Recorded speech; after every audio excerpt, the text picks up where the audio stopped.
rero nakasinkana bajjabi babiri naye mu byonna nsinkana Ashura Butale naye nva kusinkana Zahara omwana akuba ebikonde omwana akuba ebikonde naye bambi aŋŋambye alina obuzibu bungi bwafeesinga okunoonya gundi eyo gyakoleramu sigale nga yeebikiridde bantu bamumalako emirembe kwegamba asanga ebizibu bingi ebyo abantu bye batamanyi ebyo ffe tubinoonya diipu ngaba abantu basobola okukola okumuyambako. Assalamu alaikum warahmatullahi wabarakatu. Shamye Manja lyerinnya lyange okubajjukidanga era bulijjo kuneetera mutima omuyanja ate era nga Charles Mayiga yakyali mukiise wa Buganda ate nga sisuubira nti wakuzita kati kubanga Kabaka yakwatiza n'agamba yamweringira so ate nga plaza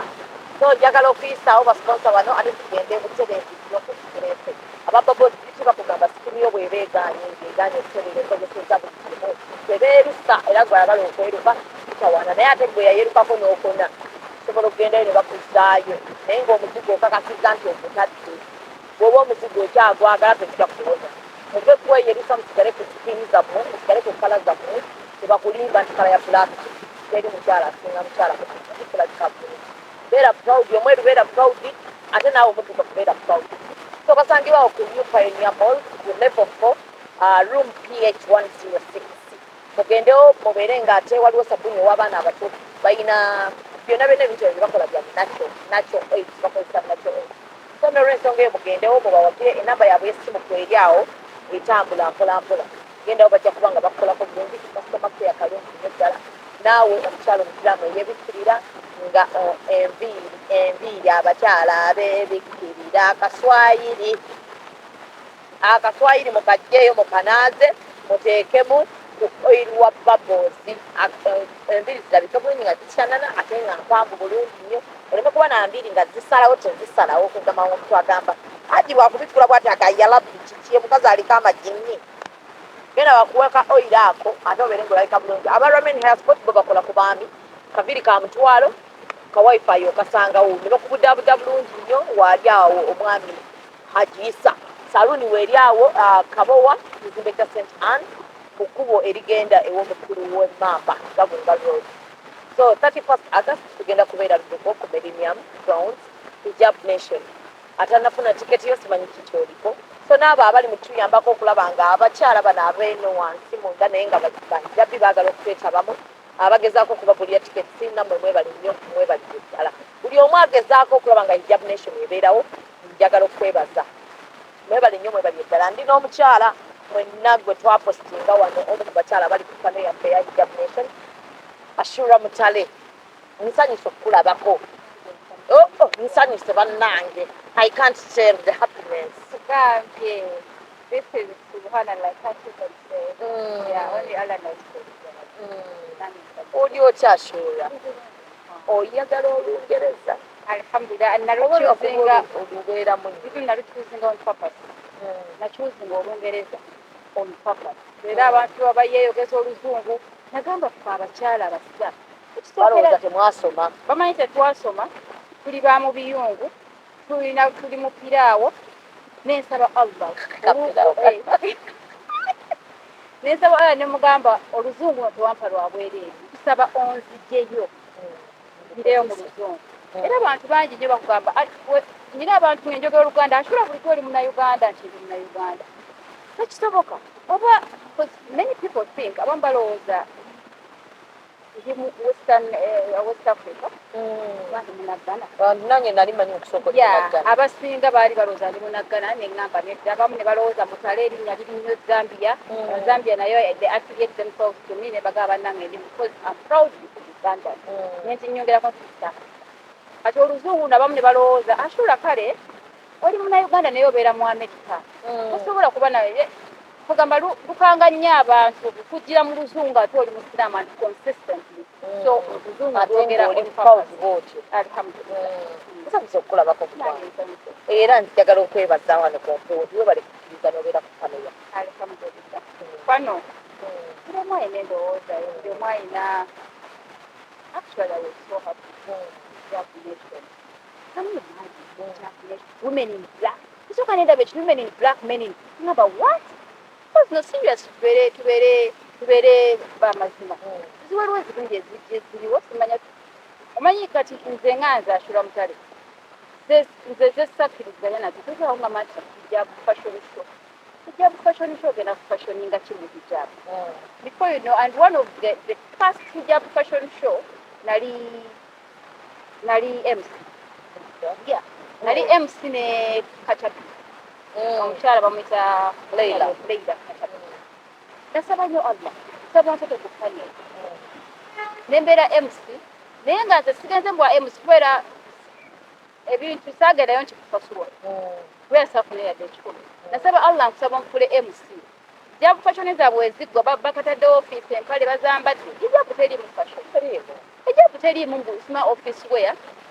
I'm not criticizing because I also have a long journey okubeera nga nyambadde nga bwe nyambadde tebyali njagala olutuwemu kubanga ekisookera ddala nasiramuka busiramu obadde oluyitali ate otya nasiramuka busiramu alhamdulillah kati nina jjani eyo yonna kati ne Allah n'akimpa ne nninya Fatuuti ne Leila Kachapi netukuba olwomwambadde kutya twambadde nze mbeerera mulongo yange naye ebiseera ebyo nga nkyasiba kasipi oyongeramu kakasipi akafashoni kano kabeeyo bulungi ne kawato kaakati nasiba olugoye olwasooka akasipi naye lwaddako tewali lwali lwakuta kati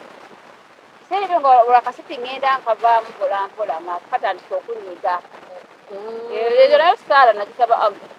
katandika okunyiga naye nensaba Allah kinsaasira ne bayisaawo bu office we yampali I'm not criticizing because I have a long journey naye ate bw'omanyako Allah waakuwa omukisa n'owulira ku bigambo ebiva ku muntu eyali gy'oli obeera wankuta okiikakolampola nenzeeganduula at the end of the show nembagamba baba uyo atandise bantu ne basituka olwo nzeegandula nga hijabu enyini we nebagamba bannanga nti nze nakwata omuzindaabo hijabu entuufu erina kuba bweti long and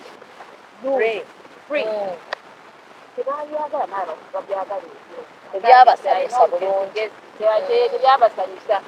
amanyi olwo ogajjawa omaze okugjamu akasipiko omaze okukola kino ddayo oga katikantike mugandula lino ye aim buli kyenkola sikikola kugamba nti nsanyusa bantu era nasaba Allah mbeere MC waliwo abantu bangi bebagire naye oluzungu nebaza Allah yampa oluzungu n'oluzungu Allahu akbar n'oluzungu lumpisa buli wamu nkyebaliza Allah wenjogera n'omuntu kusinomba abantu bangamba nade manyi njogera na muzungu nagenza okulaba muddugavu waffe ne tuseka some of the people make fun of me in that way which is okay alhamdulillah kati oluzungu Kachapizo yali mu Luganda nze alhamdulillah oluzungu lwafisaawo era ze nayogeranga luzungu alhamdulillah kati eimu yange nasaba Allah nyamba mbeere MC at the end balaga hijabu era Allah akinkolera abagira abamu ngera omanyi Uganda basobola kukkiriza bakkiriza abamu yadde yeyogeza oluzungu bakulweyogeza nawe lwogere kyabwereere sirina gye nakigula nawe lweyogeze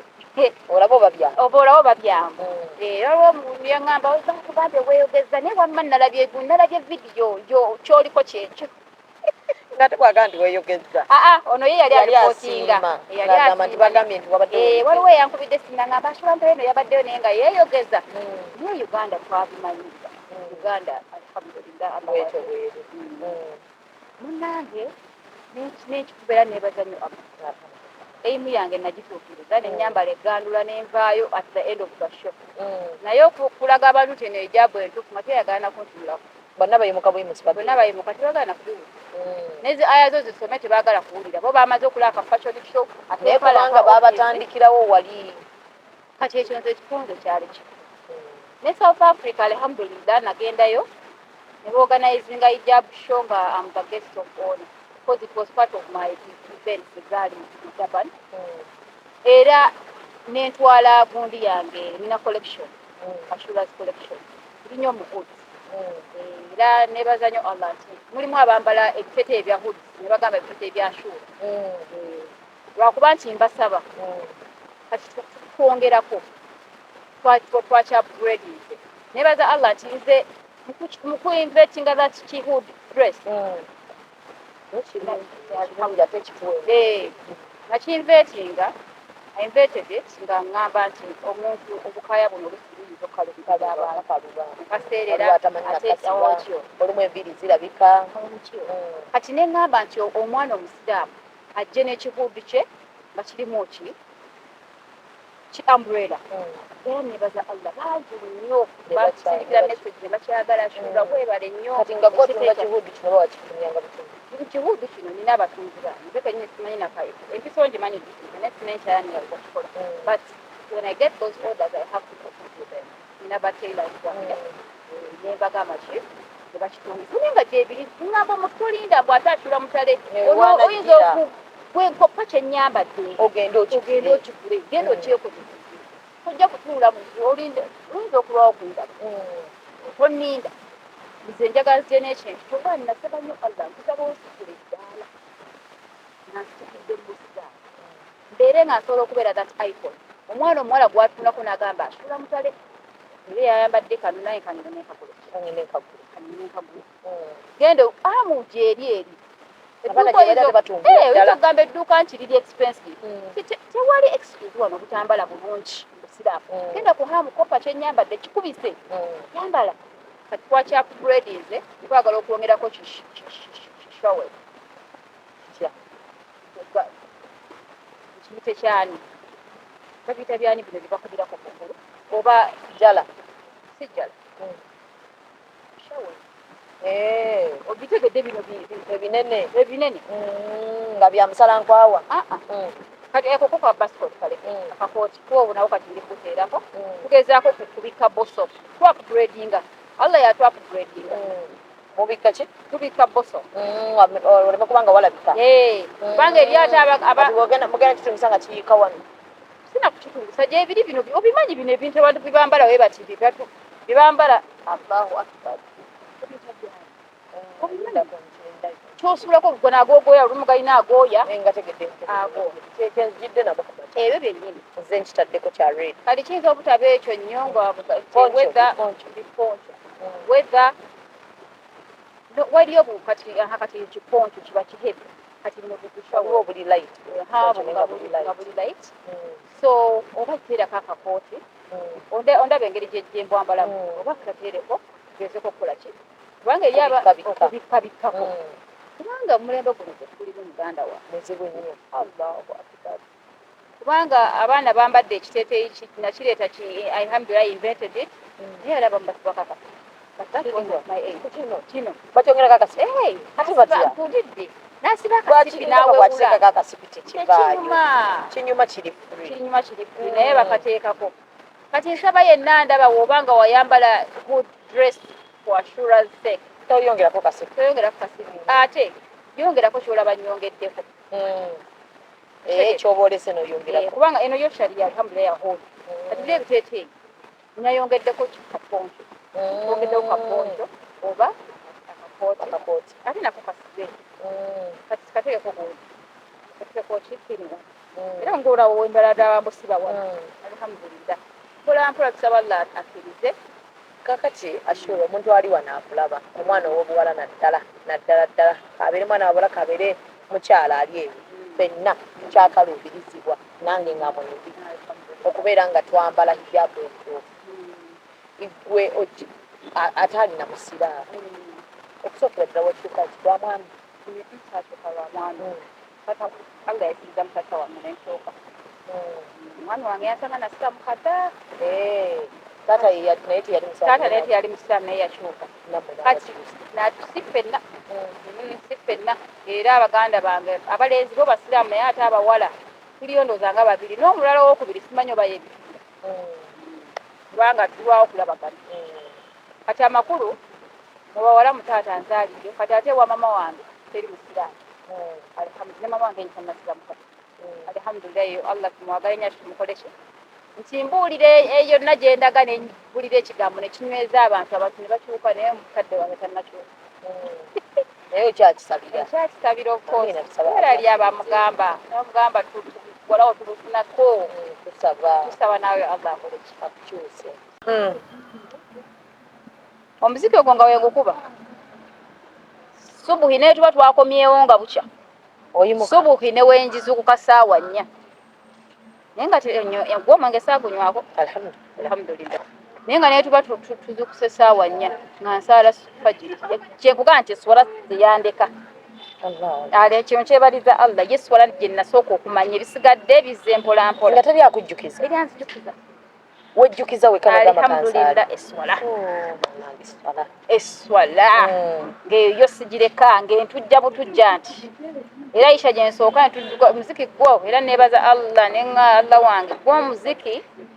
nali nnakuba na muyimbi nalina eddoboozi nga ddungi alhamdulillah ng'ate ndi muzinyi namanyi okuzina era yonna gye nasomera high school nga bamanyi nnakuba muyimbi entertainment minister yenze wuuyo nkutidde munnange omusajja akugambye nti n'osaala negenda nensaala naye kyansigala mu mutima nenakuwa neŋamba nakirowoozaako neŋamba lwakya neewunzibadde manyi kya bulijjo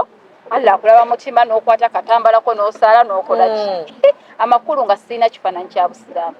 kyolaga kyonna nentandika osiba tabani nenjisiba nenstayiringa tabani Allahu akbar nensiba emisipi naye nga emisipi nze nayambalanga giwestilo saasibanga ginene waggulu nsiba misipi gya wansi egya chaini egyaki gyenkiika muko bwenti style yonna ziddangoozi za Jennifer Lopez zibangoozi nayagalanga nnyo ebikomo nkugamba eki lipstick Allahu akbar nga nyamba mpetekako lipstick either hot pink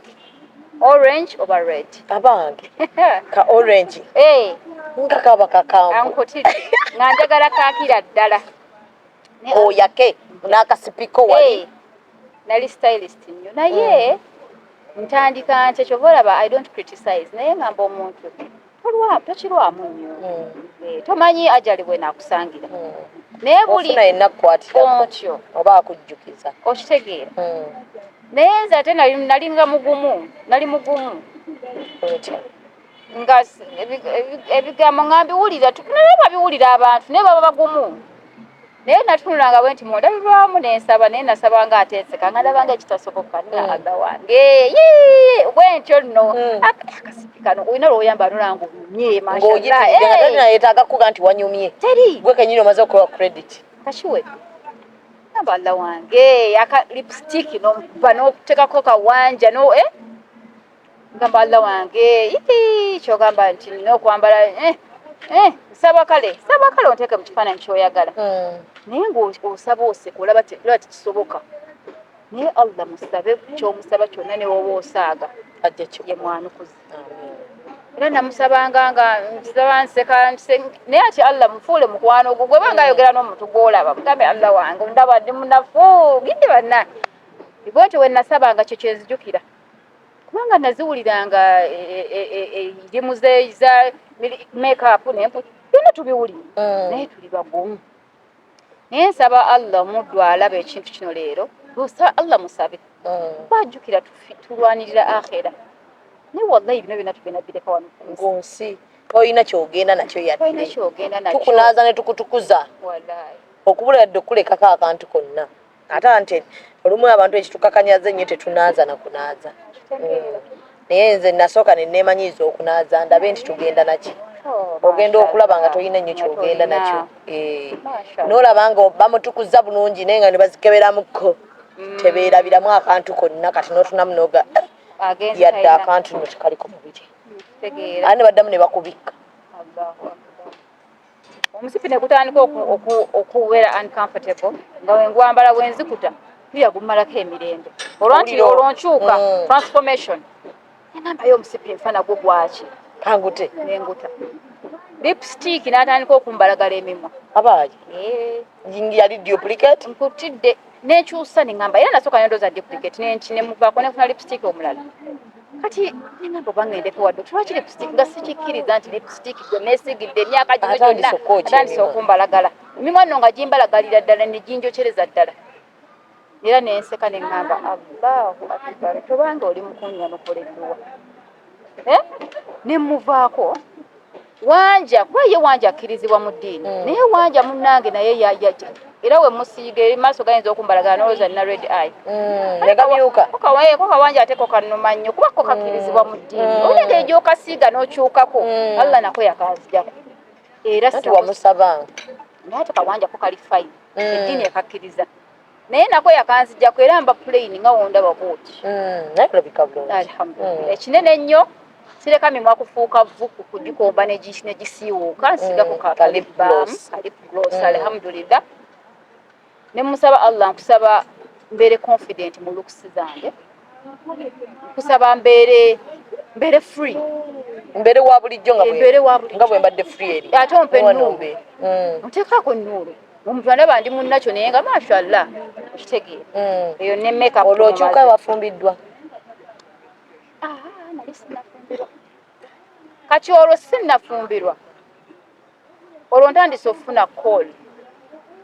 naye nedda kooli awo yali tennajja n'okukyuka okuvaako lipstick kooli yali tennaba kujja kooli yali tennaba kujja nze jja sinasabanga byange nga sinaana kufumbirwa naye sinaba kufumbirwa naye siikulwise omusipi nagutadde kamekeup kagenzi kati binti ono Allahu akbar nzinga bwe neziba binti netuna mu ndabirakutuga bwe nali kutunulanga gundi oba amatama tegazimba bakugamba amatama go naye nga gazimbye nze kati bwe natandika omusibira nga antuga wano ngamba nze buli omwezi wambula njagala kuzza balance okitegeera binti oyo Allah yayisiriza ku muwala yali mukwano gwange bamwita Hamida si yali akyali mukwano gwange actually naye nga buli mulaba nga akasibye mugamba naye gwe okikola otya kati Allah kweyisiriza nange netandika naye nga buli omusibano tula kwa shayatwini ettama lijja olaba lisitamye ligezze nnyo libwegedde ngamba ye nfaaki noddayo mu tabani naye luba olwo nenga bisimila we nava mu tabani saamuddamu nebaza Allah nengenda nga ntransforminga mpola gye nafuna ne calling eno ey'okubeera nti otambula kyenkola kyonna nkoze ku bizinesi zenkoze nezigwa nakakola bizinesi nga bbiri bizinesi zaki emu yali baŋŋamba osuubula omuceere nenteekamu ssente neziwerera ddala naye nkola edduuka lya wholesale lya wholesale naye nga byenkola sisobola kutuula kubanze nawe nanoonyeza ku mirimu olwodde ntandise ekyenkola omuntu nagamba ashula omutale sisobola kutuuza mu ofiisi kuba umanja kubanjifiiriza watu yaŋŋamba kati otambula ensi empitirivu nze mbadde mmanyiiko Tanzania Kenya Rwanda Zanzibar mbadde simumanyi Zanzibar then kati ensi endala zoyogedde ate zinneewuunyisiza Malawi Swaziland South Africa Zimbabwe Zambia Ethiopia Nigeria Sierra Leone so far oba ogenda kukola kyasho mbeera ku calling yange y'abakyala n'abaana abawala wano mu kuvaayo nasaba Allah tumulirayo mu luzungu kyannumanga nnyo okugamba nti tetwasoma abasiraamu tebatwala serious abo anti bagamba umeya sukulu zibasomesa oluzungu kuli bakurani Allah oluzungu tewampa lwa bwereere kusaba onsitulire mu luzungu alhamdulillah nemugamba ensero sinamanya nti nja zitambula olwo nkyali wano mu Uganda nemugamba Allah nkusaba onsitule ebiseera ebyo nga sirabayo iconi ayimiridde wabusiraamu nga mukyala omuntu leero ayambala akatambala n'akajjako nga sinalabayo omuntu ali consistent nemugamba Allah nkusaba si kyangu okubeera consistent nemugamba Allah nkusaba onsitule nzigiraayo muki mu busiraamu ekifaananyi kyange kiviireyo mu busiraamu nsitula amadaala naye nago gaaliko ebigezo byago kuba nina TV stations sigala gyogera linnya one of the TV stations nakati ekyali one of the biggest stations eya nakola auditions nembeera one of the top most nebankubira n'essimu auditions yali presenting nali njagala nnyo presenting kuva dda nga mbuto it's my passion nkyagala nnyo Allah olwo vision ezze calling ezze olwo setting my goal njagala kututumuka njagala oveeyo ng'omukyalo omusiraamu to be the voice of the voiceless mbere nga ndi icon nga nsobola okubeera example to other young generation to the girls ne bampita ku auditions naye muganda wange olugendo lwange nawo luwanvu oliddamu nonkyaza buto to inspire the world amakulu nga ndi hasula nga sirina yadde 10 nali neetaaga omulimu ogwo so badly kyali kigezeso ne bankubira essimu you have the English you have the fluency you have the accent you have the confidence gwe kyetwagala you're one of the best naye nkyankyo akatambaala tetujja keetaaga tetukeetaaga ne bambuuza oli mufumbo nti nedda taata wayinza okuzaalukuka nti nettatankoza tali bwatyo tasobola kuzaalukuka takatambaala lwaki tokajjaako mulimu gwalino mulimu musava nga munene bangamba omanyi ng'ogenda kufuna ssente bwesi ne bwesi omwezi kyali kiri mu kampani ennene nga yesponsor ne mugamba mpaamu obudde kasooke nderowooze jjukira nasetinze goal ti Allah essala musaba nzijjayo nga ndi mukino nga ndi musiraamu ne mbagamba sijja kutwala naye mu kuguleka era nateekako edduwa nga Allah saa zino neetaaga mulimu sirina ssente naye ngutadde lilla kusaba ontemere ekkubo onteeke ku TV nga nsooka ogerako erinnya lyo kyere era Salaamu TV we yajja mashallah papa neebaza omwami Haji Karim Karisa asabala mutuwambala amiina ya mwami omulamu nnyo omu ku bantu ababadde baŋŋumya kakkamu nnyo mpola muwala goma wetuli omwami oyo sifunanga lwenda kozi Uganda yange mwana watu Allah tumwagane tumutye nnyo Uganda okufuna kazindalo wano mu Uganda nsooka ndowooza nyiza okugenda neŋŋende mu America nenkomawo ku bigere okufuna kazindalo wano bakakuwoyisawo kyoyino yisa tekiriwo wano nkyebaliza Allah naye ate era nakyo kyampa obuvumu ne ŋŋamba Allah ebigambo bino bye wampa kubanga nze omanyi oyinza obeerawo ne webakana ssaawa 9 ogw'ekiro ng'ebigambo bijja buza owandiika buwandiisi that's a calling nemugamba Allah bino ebigambo bye wampa tewabimpa kufa nabyo oba tewabimpa kubiteeka mu Uganda nfulumyamu eyo naye yedduwa gye nasaba ng'olwo Uganda Allahu akbar fitina kibi nnyo efitina eri wano fitina yo naddala ku mukazi Allahu akbar efitina ate mune Allah tumwagane tumutye nnyo si batali basiraamu tewalina kibatwagaza tebalina wanze nina ate batwagala nnyo munnange weewunye nti ne mu bye tuba tukola ogenda okulaba ng'akugamba kati nga mu Hijab Nation abakyala batali basiraamu bangi abantukidde banga siri musiraamu naye nazaala mu musiraamu tafuddeeyo ku baana be kwegayiridde abaana bange bano njagala bajje bafune chance eyiga eddiini yaabwe n'ennyambala yagaana osanga bwe banajjako eyo ne balaba nti baba welcomings mu ddiini yaabwe banaafuna omukisa ogwo so nga talabako waayinza batwala talabako namutu ena gwayinza kusinkana so nze kyenalaba bo tebalina kye batwagaza nze omukyala mukwano gwange one of the managers wa Tropical Bank naye nga si musiraamu naŋŋamba ngalaba zi videos zange neŋŋamba ekintu kyokola singa tewali musiraamu can you imagine what that thing yaŋŋamba singa tewali musiraamu singa oli wala ekintu kyokola singa wallahi watu yaŋŋamba nemugamba naye anti ndi musiraamu ate sejjusa yaŋŋamba I know naye gwe kyomanya you're doing something so beautiful naye singa tewali musiraamu singa oli wala kyali kitegeeza ki kitegeeza nti abatali basiraamu beewagira and besupportinga kizibu nnyo okubanga ye akuba munne ekikono kyokka ng'eno ewaffe mu busiraamu kiri common kati ate nekitaba mu busiraamu bwokka nabadde e Kenya mwana ŋŋamba I wish you a Kenyan you should have been a Kenyan singa olina support nene nnyo wallahi watu eyaŋŋambye kitegeeza abasiraamu baawa ne Uganda ffe tulina obuzibu nze mukwano nabalozezzaako watu omuwala we yaŋŋamba naŋŋamba singa you should have been a Kenyan osinga olina support nene nyine mugamba ane support gye nina alhamdulillah Allah wanjagala era Uganda yange njogera ate oba onoogisuula wayeyiyo munnange twebaze Allah tumwaganye tumutye nnyo kati ekyo nekitambulira awo TV nenjireka nenkita kwawe badde gambya weeretedde okatadde kagenda mbadde gambya nti neebaza Haji Karim Karisa teyagala kumanya nzaani teyambuuza abazaddewo be baani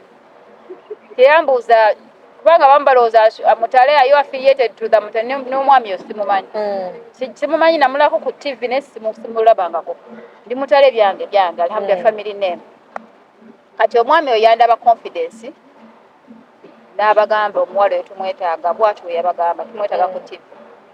naye nayo ng'ebikonde ebiri eyo sijja byogera mbimanyi ebyo so muwali mwendi so yali short lived kati nze muntu I always choose peace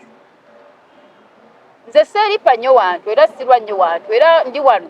teri muntu ayinza nti Ashura Mutale nali nnyimiddeko n'ennyumba n'omuntu ntwevuma situukayo wendaba nga kigira oluusi ogenze kamera bazikumye naye nga obagambye gambe bane ngenda kukola kintu bweki nga kyebazikumira tewali takuwa nsonga teri eyo sole nayo mpanvu nnyo saagala nnyo kugigendamu naye nga nayo weeri naye ne Haji oyo saamusiibula navaayo na kitabu ki ne ŋŋamba bisimillah kane mugamba Allah wange kati Allah wabuuza tumwaganye tumutye nnyo Allah lwabuyinza ye ŋŋambe ki kano kankayisewo kale bw'obanga okola omulimu ng'ogukola lidda totunuuliranga nnyo nti bagenda kunsasula mmeka gwe Allah musabe nti Allah nkola omulimu guno nkolako gwe kuba namusaba TV nga nsooka okwogerako erinnya lye ne bampa ekkula ly'omukyala it was my proposal eyo yali proposal yange era we navaawo saalayo mulala yagikola ekkula ly'omukyala nenjogerangako Allah wange we namusaba ne mugamba Allah era umanyi wabeerawo okusoomooza biki saatunulira kya ssente nti ate sisasulwa ate sikola ki namugamba Allah nkusaba onsasulire wano era Allah ettu lyansasulira awo navaawo nettudde nennyo Allah mweyayisiriza nanfuula ki kyendi kati otegera kyentegeeza Allah mweyayisiriza awo nafuna omwami yakulabira ku TV by the way teyandabya na ku TV naye era omwami nkyogere nti asaagalako kale kukireeta direct omwami yakyala we yajja mu Uganda nkyogere bwe yajja mu Uganda nga tulina nembaga bannange omuntu ono mukulu nnyo mu nsi yo nazze mu Uganda tumu interviewinze this is the only station y'obusiraamu Haji namukuba esimu nangamba genda bakubwe cameras nkukakasa nti natuuka okusala kamera ne bazinnyima abaana ne bazinnyima bwe bazinnyima Ashura Mutale kubadde ndikalaayilayi nawaako story yange okulemerera oyo noona nenga bisimira nenfuna ezange nenga nemukolako interview era interview nenjibamma nembagambye interview eno ya Muslim Girls International anti nze nkulira ekitongole wenagikola ate nabo ne baagala okukola interview bagende bamugikola interview naye nga kati ate essaawa zino nga nze nina connection ye amakulu nga njogera n'omuntu ono direct nembaga tewali buzibu bagamba omukyala tasobola mu interviewing omukazi tekisoboka kutunula mu maaso gamusajja n'omu interviewing omusajja nenyini n'abagamba nti kisoboka kisoboka era nkulaga ne bafuna seeka wabukizoke seeka gwe baafuna atuuka ku interview olunaku essimu ne zivaako oba luzungu nze naawe essimu ezaavaako nembaga neemufaaki zeka mu interviewing kukakasa bajja ne kamera egyo omusajja n'abagamba this is her time to shine mumuteekemu naye mu vidiyo alabike n'erinnya mu vidiyo n'ekinterview ngiina n'erinnya tebaaliteekako nti Ashura Mutale awo we tuli mu Uganda kati twebaze Allah tumwaganya tumutye nnyo interview neggwa nensigala nga ngendayo naye olwo Allah sole tujja gigendamu eyo olwo nkugambye nti eyo Allah giyansigira ki tetuulyange olwo Allah olwansasudde ogenda olwo ngenda kubanga nze baagabanga ne commission ya transport nze nga tebampa naye nga sirina yadde ekikulu naye nze Allah namugamba nga bubeerawo ne muga Allah alhamdulillah okubanga nkwogerako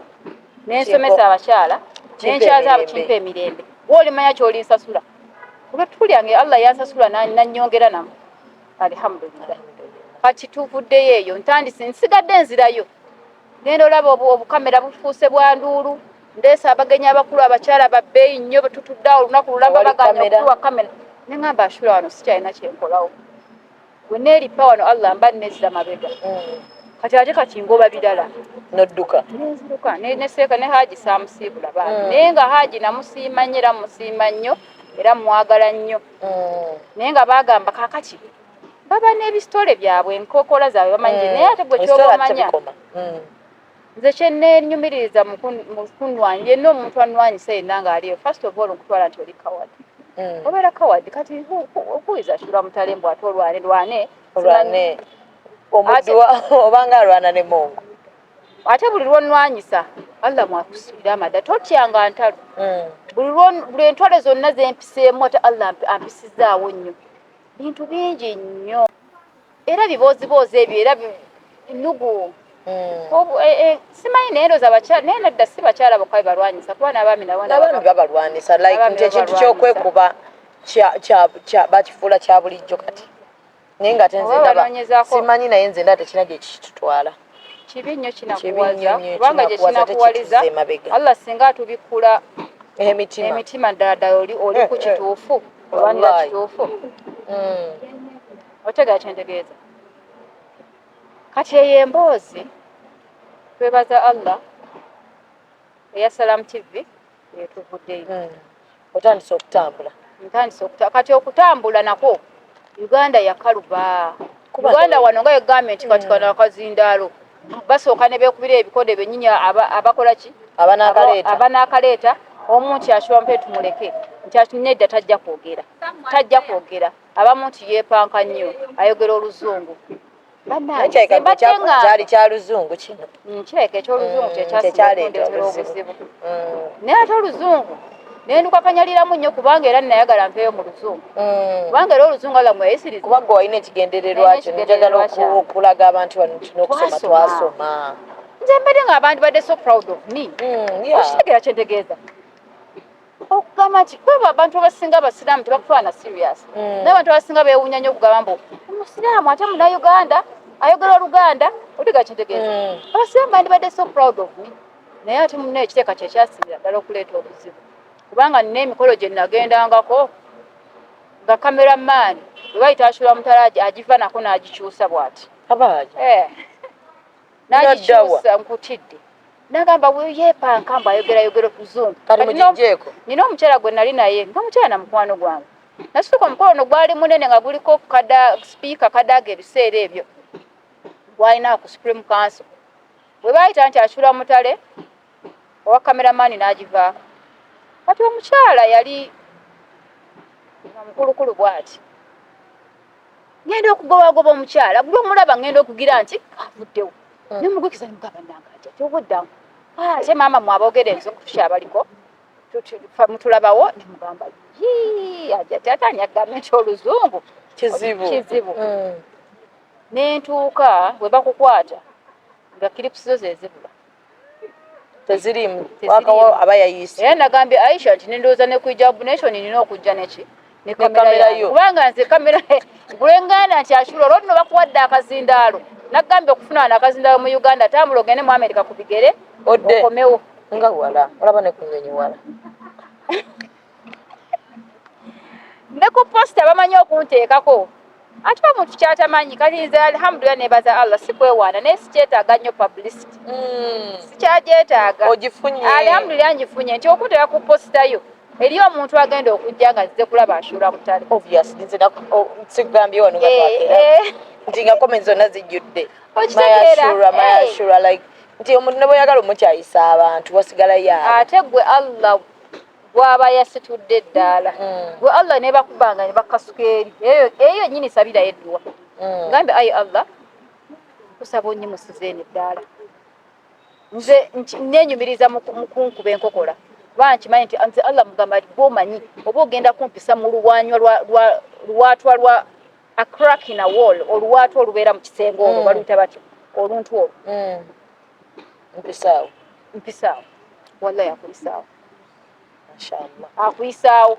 mashallah tuzizaamu kyebaliza Allah bantu abawala bangi bagwamu dda amaanyi bagwamu essuubi olw'enkokola ate gwe bwoba ozeenyumirizaamu enkokola zenyumirizaamu nnyo gwe gye bakubidde enkokola gy'oba osabira Allah kuba enkokola tebabazinku bano mu Uganda sandibadde na birowoozo mbw ate nsabe Allah edduwa efulumyamu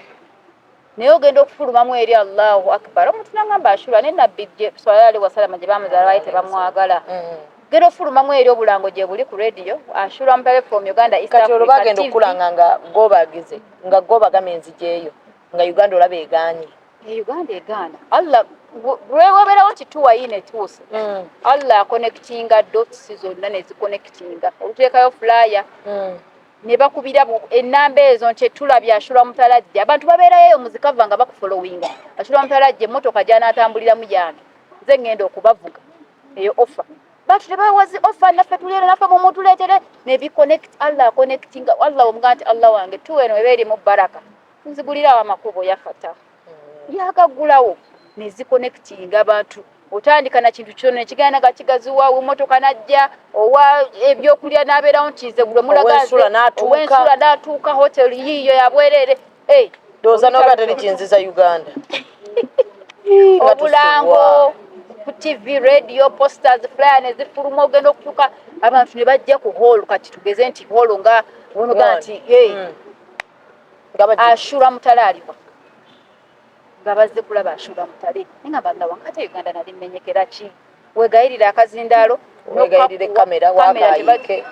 wagala koyogera nnyo oluzungu ndoza luzungu lwasingoleeta obuzibu ashura ekintu ky'oluzungu kino muneze nkugamba Uganda n'otusuulawo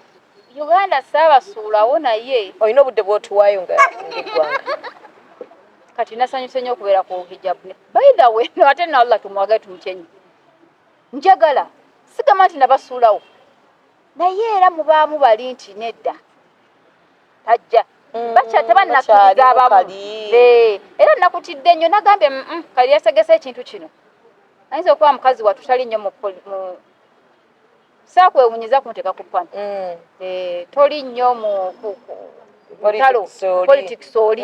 kubanga era oba kubanga kyategekeddwa bantu bali mu bintu ebyo sisobola kuwanasho wali olabyeko ku pano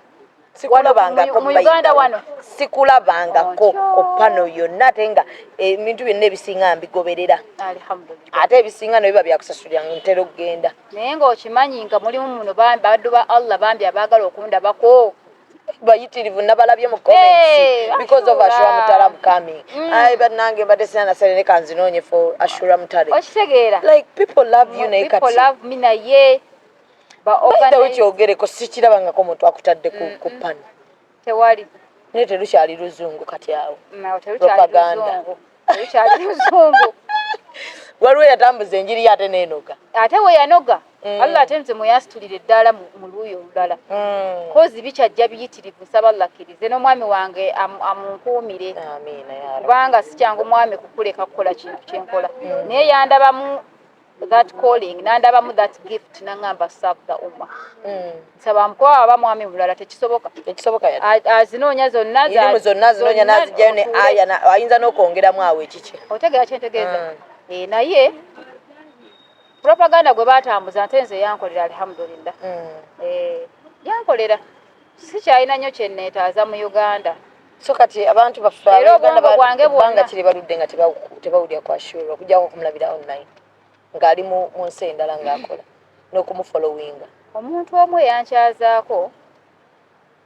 kani imagine nti nzijjukira na bujjukizi gye bankyazaako in my own country kinakuwaza yali muvubuka nga alina group sima yali kibi byani hotel yali luddawa era nayo nagera ne kamera zange kubeera nalaba tebategeera nti naze ne kamera era we nayimirira nti katuuti waliyo baseeka abanenene naawe we nayimirira katuuti owa kamera n'agivaako n'atuula naye nga nazze n'owange era nayemuka n'apanga ebyuma bye n'ankwata alhamdulillah era ne mugaa soko ndeko ofulumya video eyo soko ndeko ofulumya video eno calling tulabe oba banateekayo ne mbayimbirira ne bang'abyayise calling giveeko kino kyenkola nayagala ddo kivaamu olaba bikoye bakusise mbudde bakoze bikino gayirwa kisi naye kiba kiki kyebagambe kiba kikwanso nga kyakwetunzeeko bali ggwanga liri ku lugoye woolaga nti ozuukuka n'ekiro nga kyoliko n'ogamba kati nkoze ntya wallahi allah yaba yakuwa ekintu nti gwe olina okukikola weebuzaabuza waliwo ebikutama n'ogaye nfaaki bannange ne wano ndikulaba sente yange yonna ndimugiyiwamu wano neontyo tolina woogirabira nti egenda n'abantu bakubye eno bakubye erino kuba nti togenda okulaba enkeera oyimuka ate oli mugumu n'okusinga we bakubye ekyo allah allah empowers you, he facilitates you, n'akuwa obuvumu n'akuwa obwongo n'akuwa obugumiikiriza ate allah ebintu ebimu obikola nga oluusi n'esente zo gwozisaddemu naye oba nabyo binyakuwaza abantu binakuwaza ne bagamba ani amufandinga nga banoonyereza tewali kubanga wallahi kati nze Muslim Girls International teyina sponsor toyina sponsor nga nnene nnyo badde ndabange alhamdulillah yoyo allah kuba nze mbadde ndaba nendabako East Africa nenga naye Ashura alabika bamufandinga simulina wefandinga n'omwami wange alhamdulillah era allah mwekugambidde nti edduweeri gye nasaba kyo nnakoleranga ku tv gye nakolanga sifunayo yadde ka transport naye abantu balala baba facilitate nga ka transport naye muneegwo obeerawo nga allah oba waati we yakutondawo simanyi allah yasinga okumanya naye namusaba edduweemu nti allah nkusaba gw'omanyi gy'olinsasula eyo gye yansasulira okitega kyentegeeza kati ogenda n'okola zonna zi charity works oba zezi allah yasinga omanya ekisinga okunakuwaza abaana Adamu ne banyiiga oluzungu twalugyewo tukyali luzungu naye nga wallahi nga ne ssente oluusi otaddemu zo kiggu kuba tugenda kulanga kintu charity tugenda ku kids fest bakulinze allah n'omusaba nti allah wange naye munnange allah takuvaamu afazaali wazi kids fest ezo nsaba allah ziddemu tuzikole inshallah ezo kids fest twaziranganga okugamba nti tetulina sponsor kuba sponsor wedde omusente gubaawo ogolanga bulanzi naye nga ebiki naye ng'otuuka nga enkya kids fest nga tulina nakaceeri n'omugamba allah nonswaza nataddeyo posta abantu bagirabye n'obwana bunniize bucuncuni bwo buli bulinze bwesunga kaceeri wallahi allah wabuyinza tumagane tumutye nnyo akakoomuddu kazaali ku makya Ashura nkusindikidde sente z'akasabo k'omuceeri kaako siranga nko kids fest neetabayo naye nga oluusi sibaamu yadde n'ekikumi naye allah tasobola kuswaza lw'olibeera ng'oli kuki ku mazima kati omuntu omukyala akulaba eyabuuza Ashura abadde takumanyi akulabye olwaliro ku channel yaffe wano yebuuza Ashura atambula akola ki abakyala abayamba ki calling yange eri ku motivatinga to be a proud Muslima abakyala abasiraamu n'abaana abawala baatuuka nga tebenyumiriza mu busiraamu yadde n'akamu n'atuuka n'abeera ku Facebook nga Sumaya n'akyusa spelling erinnya n'alikyusakyusamu n'akyusamu Summa n'akyusa ekyo nga they are not proud, they don't fit in. Ningamba Allah teri kitasoboka kusaba onzijeyo mere voice of the voiceless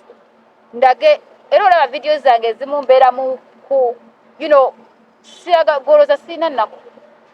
ogina sifiirwa ofiirwa ate nga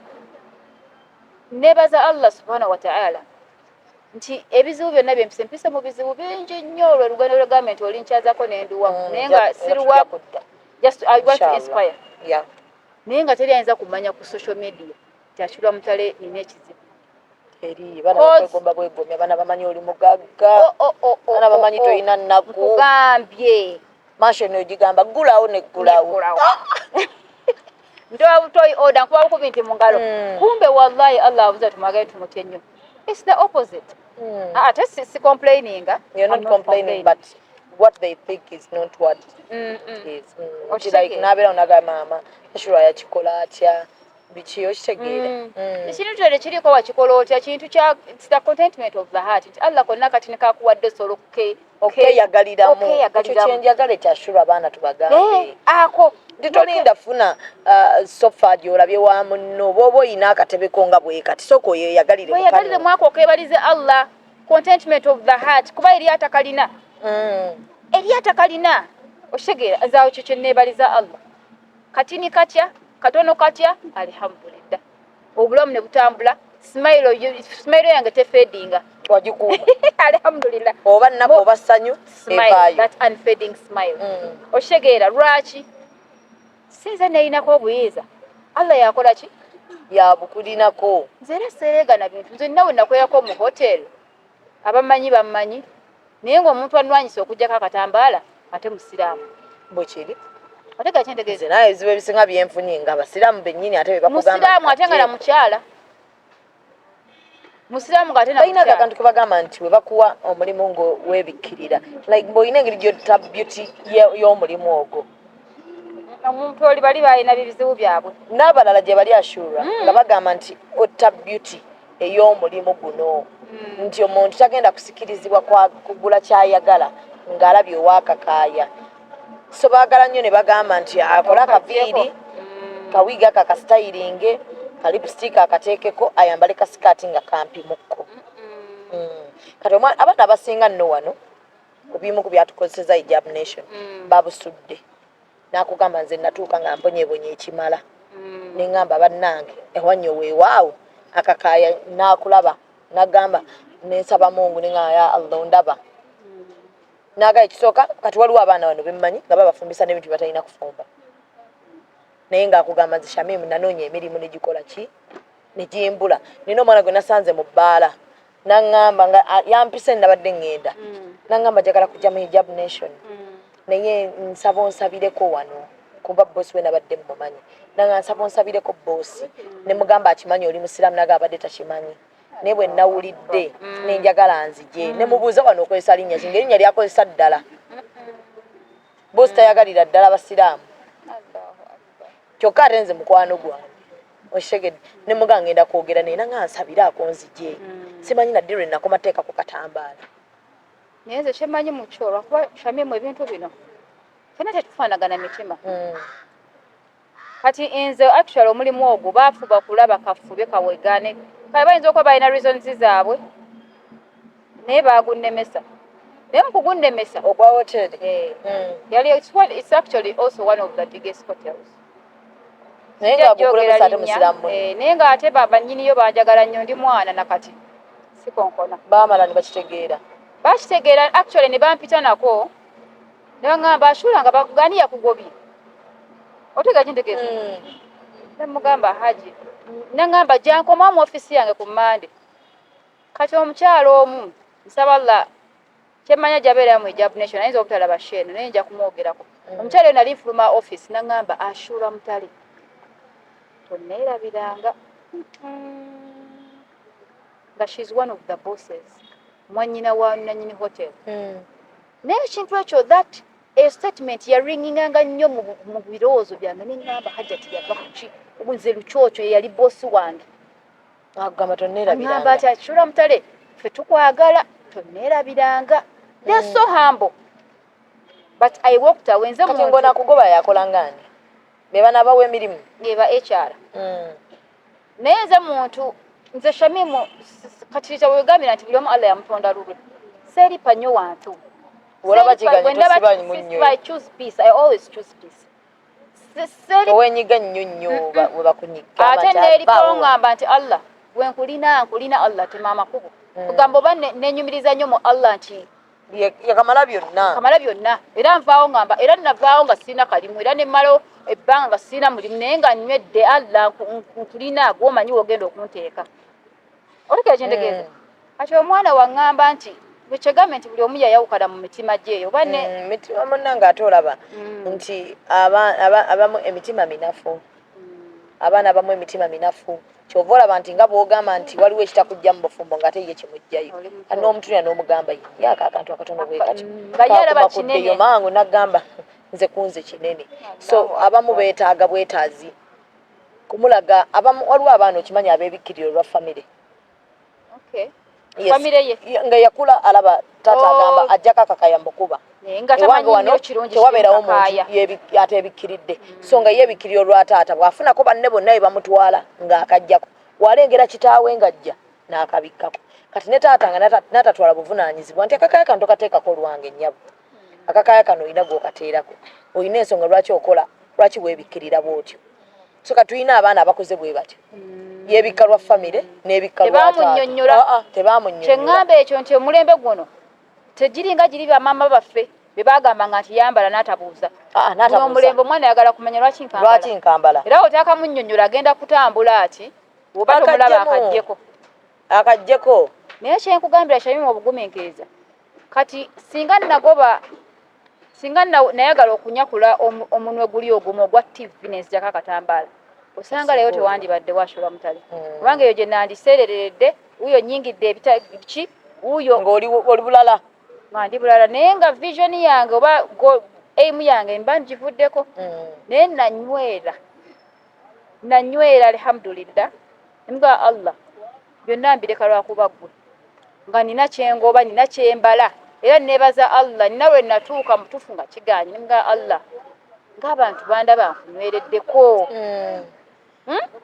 wenfiira wano nakyogeranga ninga Allah wenfiira wano alhamdulillah ebyange nja bisangayo naye ate bano abantu b'edduniya abandabye nga nkunywereddeko nnyo lwanze eri abantu abakugambanga nti naye mwe abali ku Allah munneewuunyisa mwe musinga ebizibu ate kituufu lwaki abantu abogera ekyo ekintu era naseka nina gwe nali ŋŋamba kyokola shiriki lwaki omugatta ku Allah olowooza si byebizibu ebingi byonna nagamba andi bagamba buli ekikutukako mungu yaba akikugeredde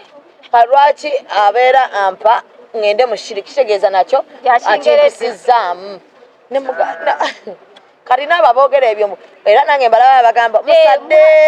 ne musala eswala muzimazeeyo naye nga ndaba ebizibu bisingawo mmwe kyokka nakulaga nze nsiba mu bbaala nnyabu nze swala ng'osala atunula nga musiraamu nagamba n'omala n'ova kuswala n'omuga mpaayo ekyebbiri nagamba kati osaalira otegeera ekintu ekyo Allah wange ekyo nga kiga mwana omutima omunafu ashura olowooza omwana tatulawo naye n'abikubamu nagamba naye kituufu atasaala alina nze asiba saala nze Allah abakungerera neefa ebiseera ebyo nga Allah tannasitula ku ddaala nandibadde nga ku kitanda ennaku nze nze nakabanga nokaba nengamba Allah wakati wenfiira wano nze kyasinganga okunnuma bano abandaba nga nyweredde ku Allah nga tebaba bakujaja bagamba mbu yeesibye ku Katonda nze gwolaba Allah yalwa nawo okumpa obufumbo naye nga bannange bonna ssaako yonna ne bafumbirwa naye nga balina gye bayitayita nangamba laba ono gwe bagasa okufuna wano obufu omusajja nga toyinaayo wali naye mbaako ne mamange omutu nangamba nze jangu ne transport wange gye tulaga nze nja okusasula tulabe tusala ku magezi nga bakukakasizza wano gwekimanyi nga wali omuntu agamba tosobola kufumba nga oli wekka nga oli ku Allah we balaba abantu abeeyagala ebyaddala tekisoboka kye tekiriyo yalina kye yamuteekamu ekyoba omanya Allah tumwaganya ekyuma kyennyo era nti wange namugamba nja kujja nangamba obusiri oyo yasiriwala ne Allah we katulabe gy'alikoma kati ekyo kyannumanga nnyo kati ne Allah nendekera okumusaba nti nganza asitula nsitula kuba nalwawo okusituka eddaala nayita mu buwanvu n'obugga nengwako ne mukava mu otegera kyentegeeza Allah kwegamba nti ne omuddu wange kankole ki kamugjeyo Allah ne mugamba Allah wange abantu bano abandabye nga kuliko kubanga Allah nze wenfiire wano ebyange nja bisangayo naye ate bano Allah tebajja kutegeera bagenda kujajaamya nti ye oli ashura yafa kati yafa nakaki era nandifiiridde ku kitanda nti Allah bakungerera kufa biseera ebyo bwana tulanga mbwenti neŋŋamba nandifudde nga nkulukusa gamba obulwadde bwamulumye nnyo nga talina adde yafudde akaaba mazzi naye nga sina kinkabe shamimu nga sina kinkabe ng'ekinkabe Allah wange ontutte ddala bendese kuno ku nsi nga balaba ndikuggwe wekka bagenda kusigala bakujajaamya bwe obulume bwandibadde bunzita bandigamba bula yafudde n'obulumi yafudde akaaba amazzi naye nga twamugambanga nga tawulira kumbe nkaabira birala Allah wange ngenze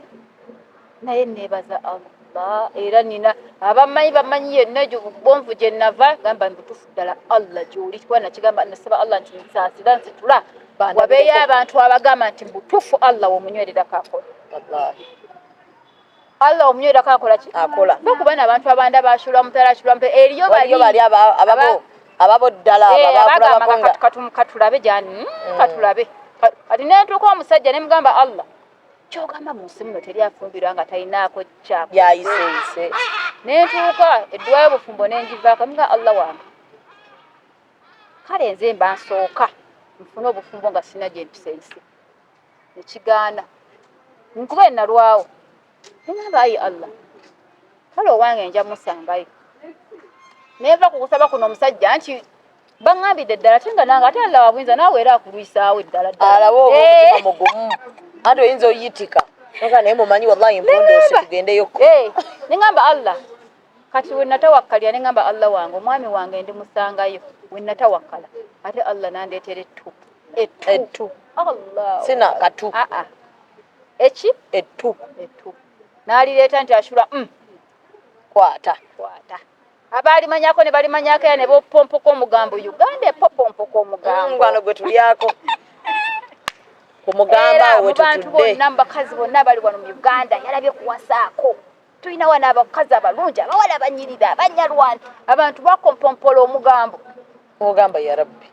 kati kuba kaloko we twakagamba katwiti bakugali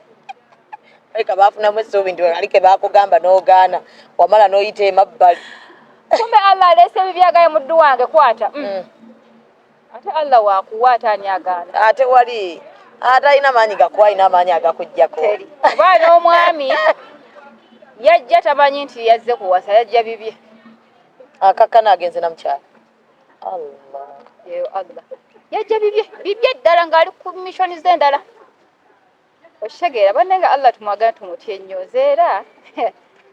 sibeera kumanya atali ku Allah ye mutya nze nange waliwo wentulawo ninga naye abantu bano abagattako Allah abatamwesiga oba bali kuki obulamu oba bubeera butya tuve ku batali basiraamu kuba bo bambi tebakitegeera naye katudde ku basiraamu ng'omusanga nga bamubuusabuusa ng'abuusabuusa